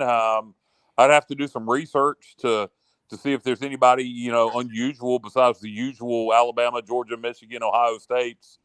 Is there anybody else out there that can sneak up like TCU did last year and be a dark horse? I don't know. Matt, hey Matt. By the way, there's never been a three-peat. So if Georgia does it, do you fire Nick Saban in Alabama? It woun't surprise me if some people thought that way. I don't feel that way, but I'm just like, the Alabama fans. Yeah. Hey, Kyle, not to steer too much away from the national championship question that Dave posed, but, since we were talking about the 252-290-0375, Stevie Fly said he wants you to sing it into a jingle like the old UBE commercial. All right. Put the number up on the screen. I wanted the big bold print there where it's in front of me good. I am legally blind here. Here we go. There we go. 252-290-0375. University Book Exchange. Go ahead, Kyle. I know you can sing that. 252-290-0375. The sports objective for ECU. University Book Exchange. I don't know. The spirit of the East. Remember that ECU? Well, he said the old UBE commercial. No, I know he UBE did. for ECU. Yeah. I do remember. Everybody remembers Spirit of the East song. That was great.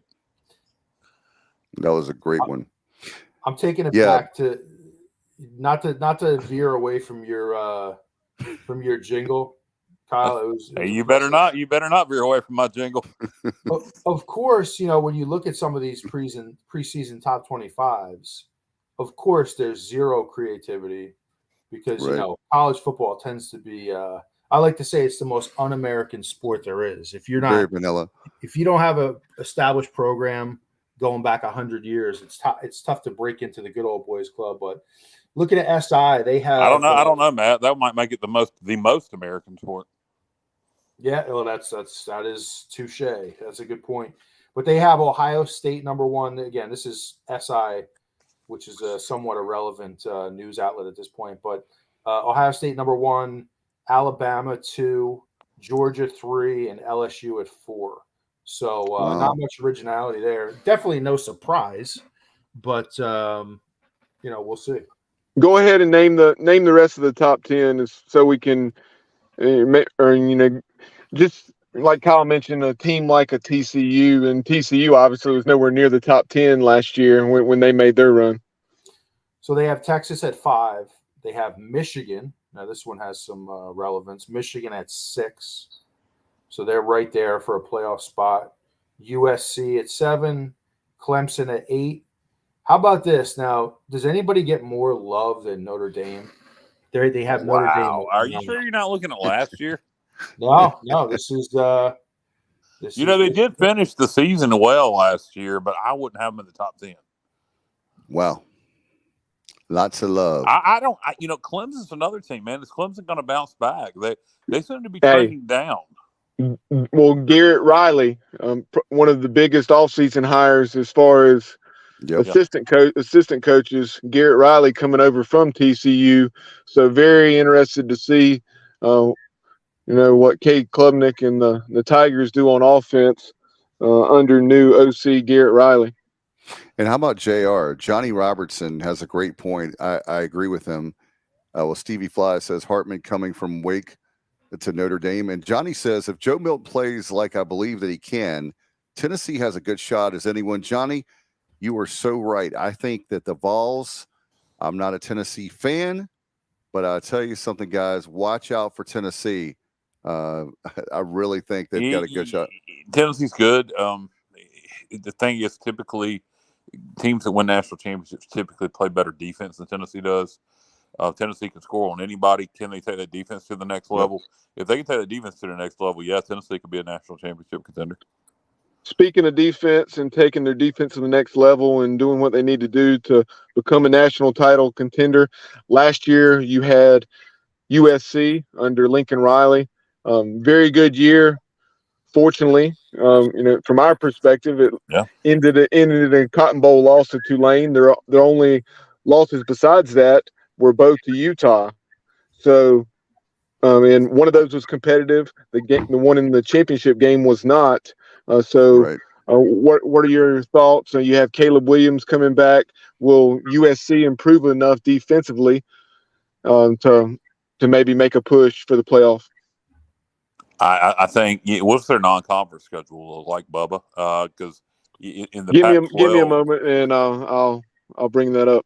In the Pac-12, I think Washington's going to be pretty good. Besides that, I'd have to go look at a Pac-12 preview to really go in depth. So it really it's not even as important of how much they've improved.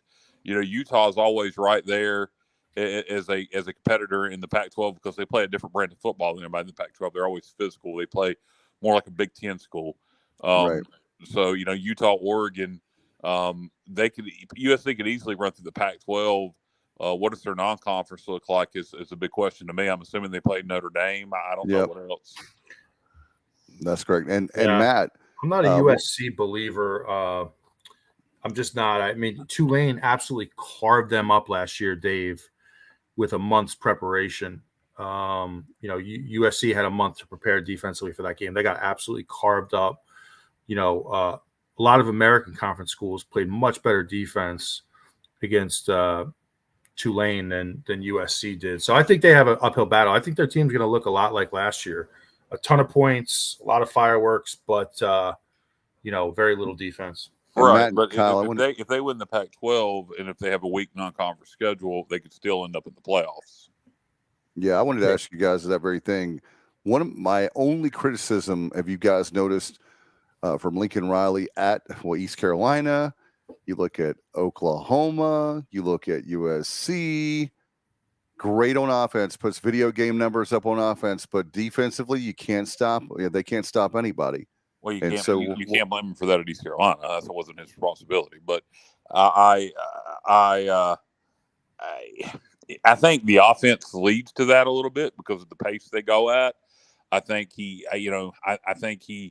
anybody who's just I think a lot of places, I don't know, people don't recruit like this as much as they used to, so maybe it ain't as relevant. But used to, your best athletes, if you just had a guy that was a good athlete, you'd put him on defense. Lincoln Riley will put anybody that's fast that can catch. He'll have 85,000 wide receivers. So I think that hurts his depth on defense. Look at this. Stevie said, Stevie Flat, how is it that certain teams can never get their defense together? Riley's teams have never done defense, and it's just the way they play football. It's the way they play football. They're not controlling the clock, is what you're saying. They control the game. It's just the nature of what they do. It's like Mike Leach style offense. I don't know what the answer. My answer would probably be to have a very aggressive defensive coordinator that tried to force a lot of turnovers. That would probably be my answer if I was. But I don't know who their defensive coordinator is at USC, honestly. Yeah, I'm not sure either. I think a lot of it comes down to your possession, your time of possession, and your drives are so quick. So many explosive plays. By the time your defense comes off the field, they get worn out. They get worn out, and then they don't have time to make adjustments too. The best thing USC has going for them these days are the TV timeouts, which seem to last forever. That's such a good chance to adjust on the sideline. But so schedule up there. Yeah. Taking a look at that Southern Cal schedule, they open San Jose State, Nevada, Stanford. So they should certainly start 3-0 if they do what they can. Not that they couldn't stub their toe, but if they do what they should be 3-0 going to Arizona State. But really, the toughest part of their schedule is the second half. You have a 4-week stretch there. I think the final 2 weeks of October, and let me see. There we go. Yeah, final 2 weeks of October and first 2 weeks of November, and then you also have UCLA in there, which is obviously a huge crosstown rival.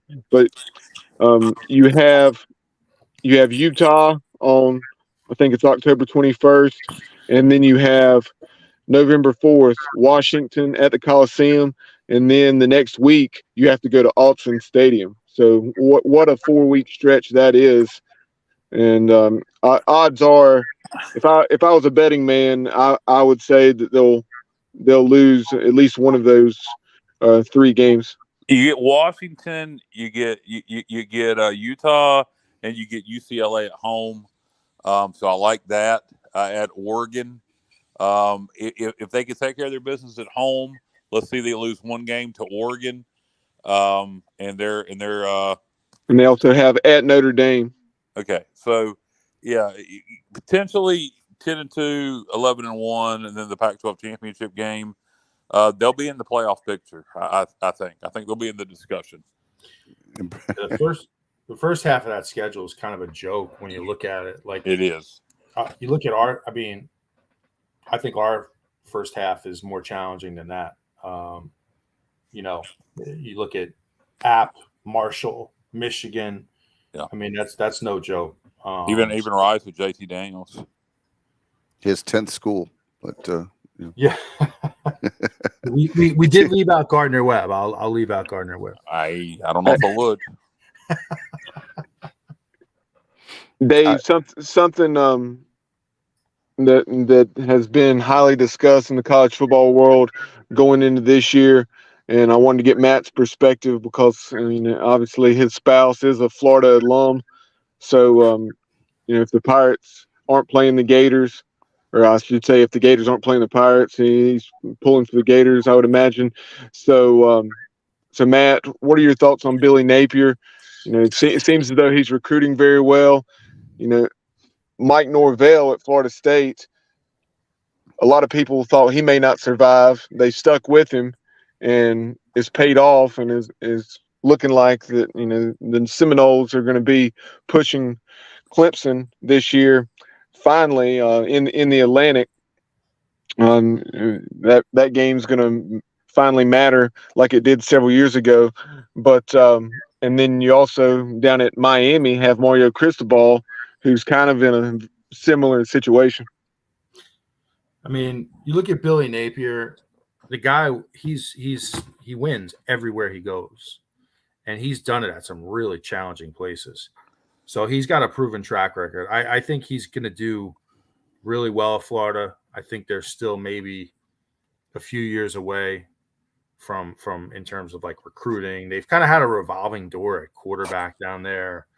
I still think they're a few years away. They'll be bottom line is they just have talent. You could just roll out of bed as a coach at Florida and bring in a top 25 recruiting class, and you're always going to be competitive.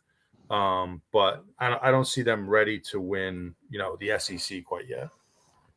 Well, yeah, when you look at it, Matt, when they were talking about the what was, I guess, the Western Division there in SEC. But if you look at the SEC East, it's no joke. Tennessee, a lot better.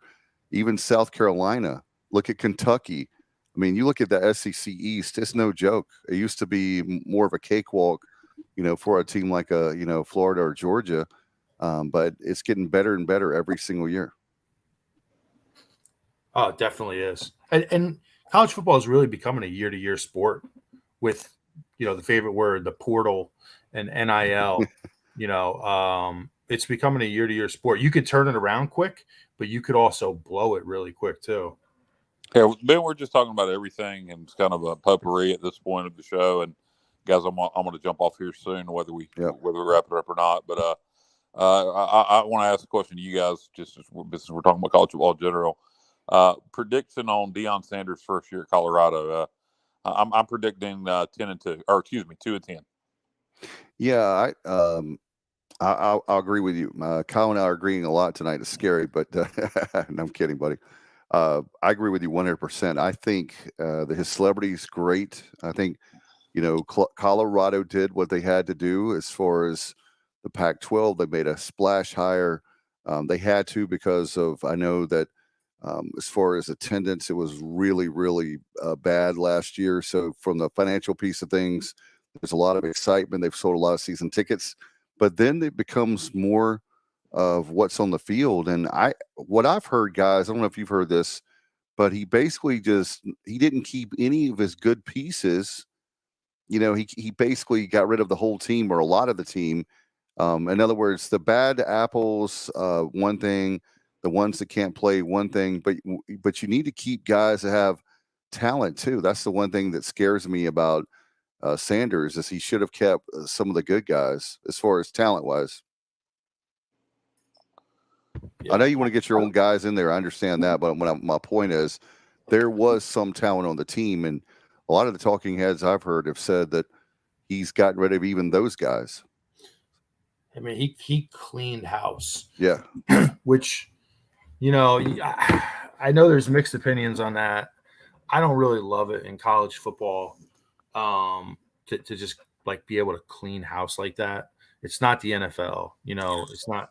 So I have a little bit of a problem with that, which might just be, my own selfish reasons. But I agree. I don't think they're going to be anything special this year. I mean, it certainly seems like the way he's recruiting and, his ability to attract players, he's going to do well eventually, but he's got a way to go. I mean, that team was awful. How many years do you give him? If you're AD, Kyle, Matt, Bubba. I'll tell How you the many thing years about you Dion.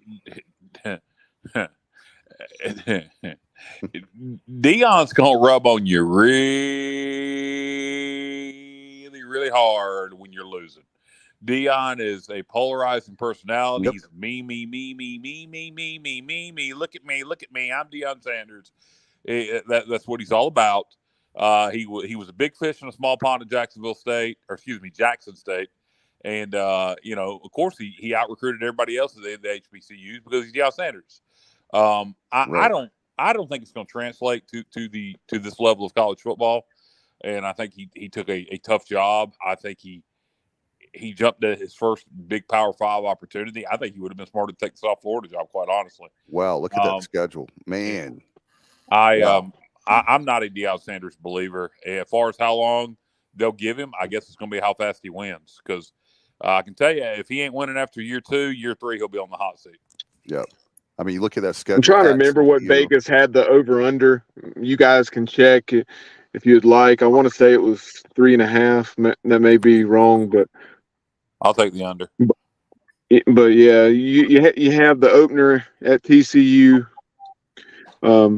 Then you have Nebraska at home, Colorado State at home. That Colorado State game, that's one that you better get it for a variety of reasons. Not only is it a rival game, but aren't a whole lot of games, in my opinion, that are games that you're probably going to be favored in, and that could be one, especially with it being there at Folsom Field.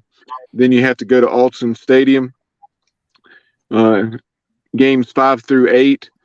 You have USC coming to Folsom. You go to ASU. You have Stanford, which is one of the better opportunities to probably get a win. And you have a transition there. So you have UCLA. Then the last 4 games, you have Oregon State coming to Folsom Field, Arizona, which is improving under Jed Fish. And then you go to Washington State, and especially playing at Washington State on November 17th. There's no telling what type of weather they'll play in there in Pullman. Right. And then that November 25th game, they are playing the Utah Utes, which you would certainly imagine to be a pretty decisive L. But I agree with Kyle. I see maybe. Hey Matt, Kyle, I see about 2 wins on that schedule. Yeah, I see probably 2 to 4. Stanford game, 2 to 4. I mean, it wouldn't shock me if they went 0-12. Wow.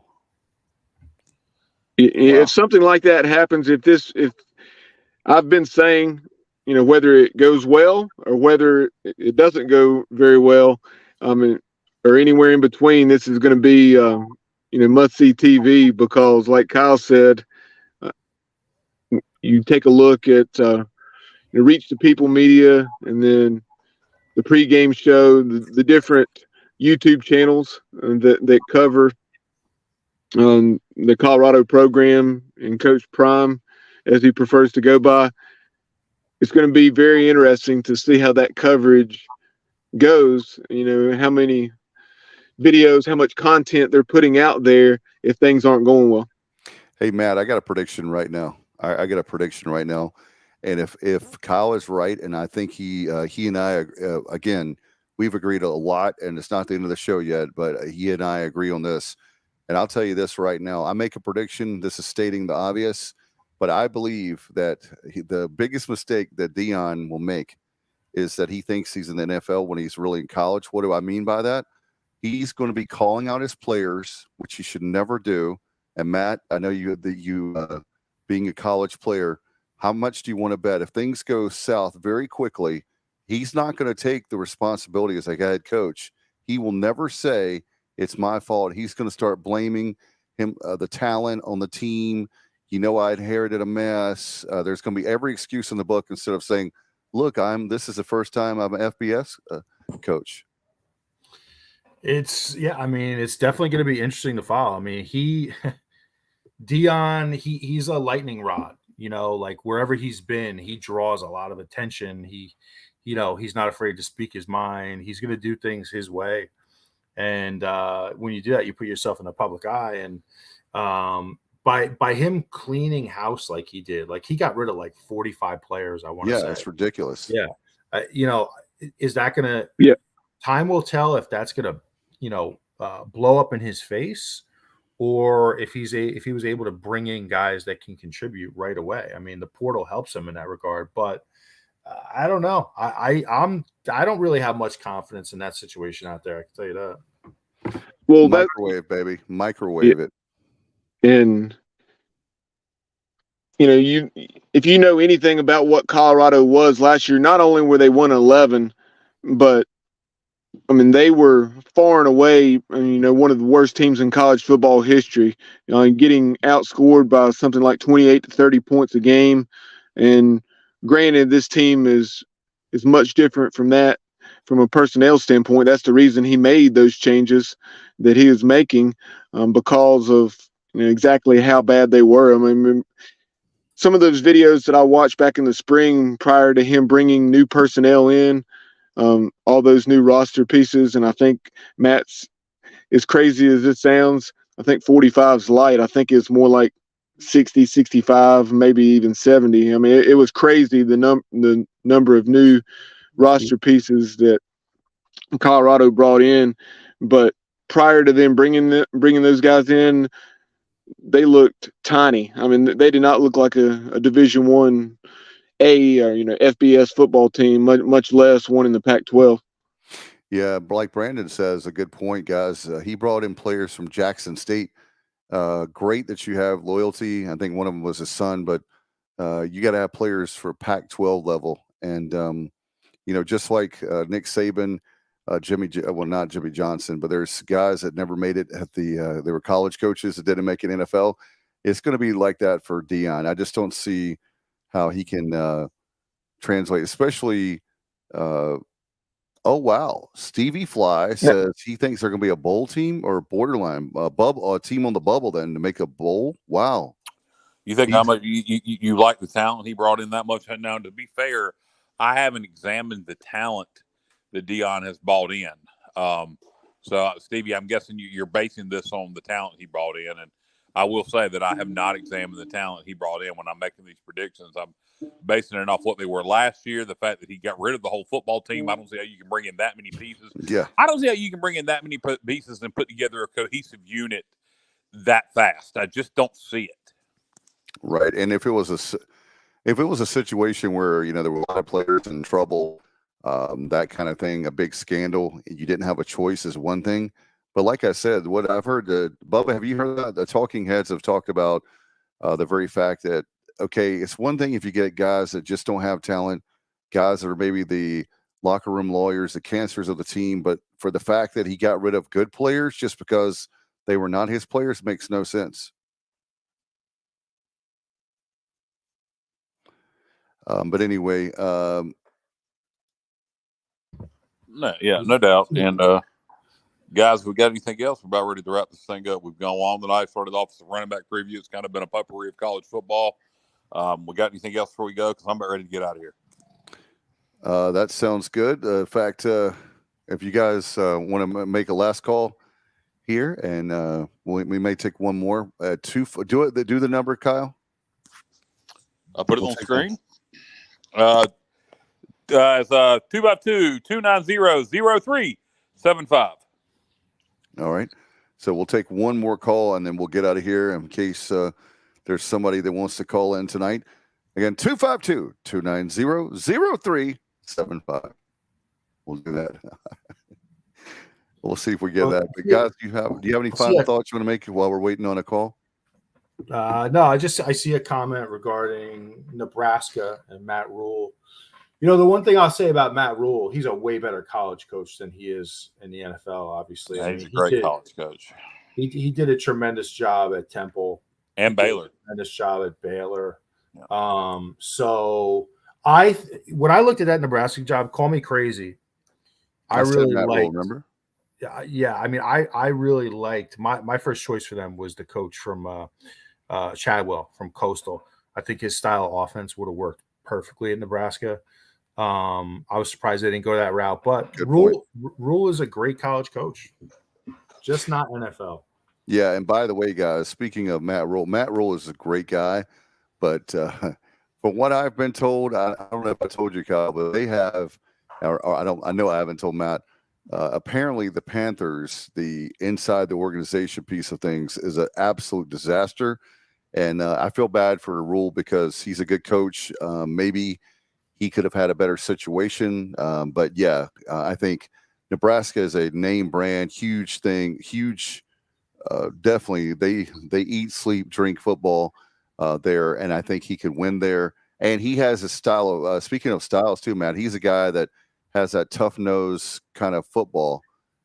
So good luck to Matt Rule. All right, I guess we're not going to have a call. We'll start wrapping things up. Kyle is gone; he's out of here. Bubba, do you have anything? Appreciate everyone tuning in tonight. We consistently had a pretty large audience tonight, and I appreciate everyone chiming in on Facebook and YouTube, as well as a few callers we had, Stevie Fly, and then also Avery from Wilmington. If you're listening to this in its archive form on our podcast platforms, if you're able to tune in live in the future, we'd love to have you chime in, whether it's about our East Carolina topics or otherwise. But and excellent show, and we look forward to talking more Pirate football in the coming days, and we'll have a variety of content headed your way. And actually, tomorrow night we'll have Director of Marketing and fan engagement, and that is Justin Bear. He had been in East Carolina, left for a brief time, and then came back to fill Eric Ward's position when Eric moved on to the University of Virginia, back in his home state. So looking forward to having Justin on the show for the first time, and then also the always entertaining Brian Meador. It's going to be great and fantastic. And by the way, before we get to Matt, I want to remind everyone our college football preview will be Saturday, August the 5th. That's from 10 until noon, and that's at Porky's Backyard Barbecue. They have breakfast 7 to 10:30. And then they have, of course, their lunch starts at 11, and we're going to have a lot of fun that day. I know David Glenn, DG, Bubba, help me out. The North Carolina Sports Network, he's got a new show, by the way, folks. So make sure you check that out everywhere podcasts are found, or certainly go and like his YouTube channel. I told him that we would remind everybody about that, and we'll tell everybody that a lot. But very excited to have DG back. No sabbatical for DG in July like normal. But again, our big day is August the 5th from 10 until noon at Porky's in Williamston. We'll be taking your calls. I know, Matt, you're going to drive down to Williamston, hang out with me, bro? Dude, I was just thinking I would love to be there for that. I'd love to have you. That would be awesome.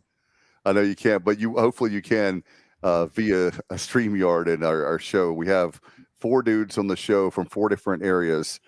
So thank God for technology, and we appreciate all your contributions to the show. And definitely we'll have you if you can make it on August 5th. It'll be a lot of fun, and it gives us a chance to prepare for not only guests but also callers, and we can preview magazines and get our thoughts on that. So good night to Robert. Want to hopefully we hear about the play-by-play voice tomorrow. We'll see about that. But Matt, do you have anything before we go, bro? No, I'm all good. I enjoyed it. Just looking forward to the season now. All right. Appreciate everybody very much. If we have any breaking news, we'll give it to you once on social media. And until next time, you've been watching and listening to the running backs preview for ECU 2023 and much more. And it's right here on the Sports Objective. Good night, everybody, and go Pirates. You're watching the Sports Objective, the podcast for Pirates. I got a question. What kind of pirate are you? I want to know. I want to know. I want to know. What kind of pirate are you? I want to know. I want to know. I want to know. What kind